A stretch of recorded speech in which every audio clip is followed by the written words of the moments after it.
Abraham apprend que son frère Lot a été enlevé. C'est là qu'on apprend que même ces travailleurs étaient formés à la guerre.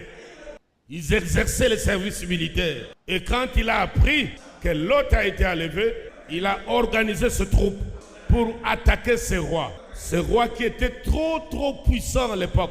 Kedorlaomer, c'était un homme puissant. C'est lui le père des transactions bancaires dans le système actuel. Il menait des guerres de business. Il pouvait influencer d'autres rois pour attaquer un roi qui était puissant et qui avait beaucoup de biens. Et dès qu'il vainc ce roi, il récupère les butin, il s'est partagé entre eux. Et ce monsieur était à la tête de 5 autres rois. Et quand ils ont attaqué Sodome, parce qu'avant d'attaquer une ville, on s'informe sur les personnes qui ont des moyens, qui ont de l'argent, sur les banques, avant d'attaquer la ville. Et Lot était influencé par l'onction d'Abraham. Il prospérait dans Sodome. Ses affaires étaient connues. Donc il était la cible de ce roi. Et dès qu'ils attaquent la ville, ils ont pris les biens de Lot et ils sont partis avec. Et quand Abraham a appris que son neveu était enlevé avec toute sa richesse, il n'a pas dit une kolakosonga. Il s'est organisé, il a entraîné ses hommes et la Bible dit ils ont attaqué la nuit. Voilà comment l'homme était stratège. Et Dieu l'a oué pour combattre et vaincre. Et toi, fils d'Abraham, tu es oué pour combattre et vaincre. Tes combats doivent être des combats stratégiques. Localise là où il y a tes richesses. Localise là où il y a tes profits. Combat et prends des butins. Reviens avec. Ne perds pas l'énergie pour rien. Il faut avoir un coup d'œil de l'aigle pour localiser l'intérêt. Qui me comprend bien?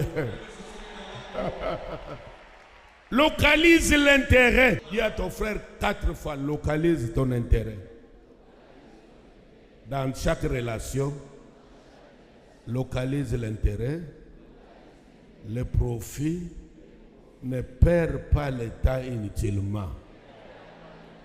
Déploie tes énergies dans la bataille pour enfin gagner et profiter.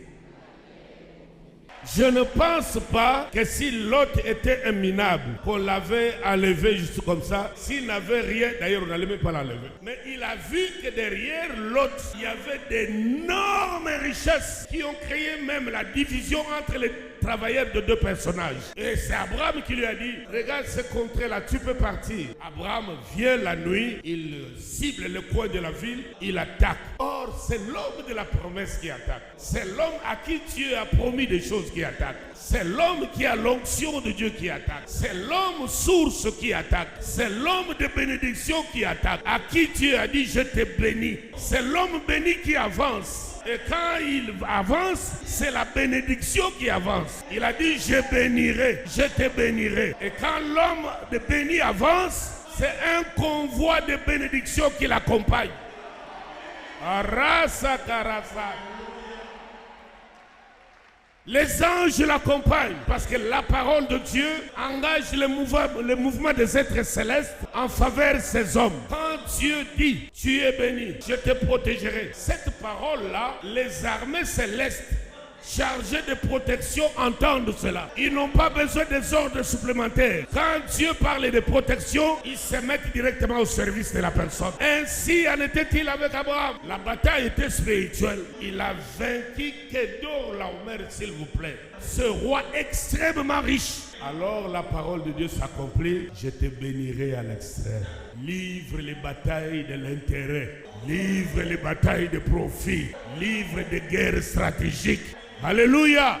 Il y a des gens qui nouent des amitiés inutiles, où il y a du profit à sens unique. Même Dieu a tant aimé le monde. Il n'a pas donné son Fils unique pour rien. C'est afin que quiconque croit ne meure pas, mais qu'il ait la vie éternelle. Dieu a sémé Jésus-Christ pour moissonner toi et moi dehors dans le monde entier. C'est le profit de Dieu. Tu es le profit de Dieu. Tu es le but de la stratégie de Dieu.